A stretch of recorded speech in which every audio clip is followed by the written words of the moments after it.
L'invitation est une surprise, tout comme l'accord qui a été signé donc le 10 mars dernier.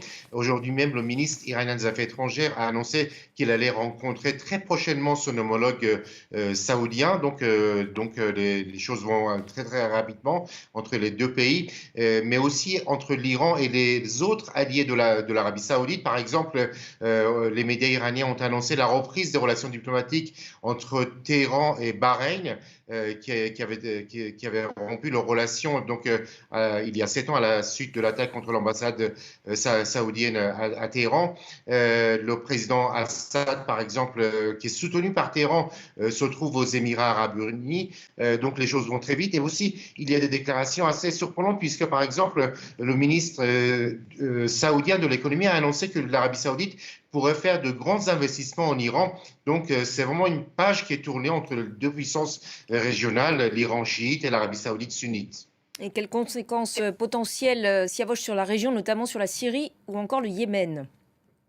Alors les conséquences sont très importantes puisque l'Iran et l'Arabie saoudite s'opposaient non seulement en Syrie et au Yémen, mais aussi en Irak et au Liban, par exemple. Cela va permettre de régler un certain nombre de problèmes. Peut-être un accord, les médias iraniens parlent d'une possible paix au Yémen, par exemple. La visite même du président syrien Bachar al-Assad aux Émirats arabes unis est un autre signe des changements importants dans la région. Aujourd'hui même, l'Iran et l'Irak ont signé un accord de sécurité entre les deux pays pour empêcher que, par exemple, les groupes d'opposition iraniens, des groupes kurdes, utilisent le territoire irakien, notamment le Kurdistan irakien, pour mener des actions en Iran. Donc, ce sont des changements très importants qui interviennent aux grandes dames des États-Unis, qui sont les grands absents de ces accords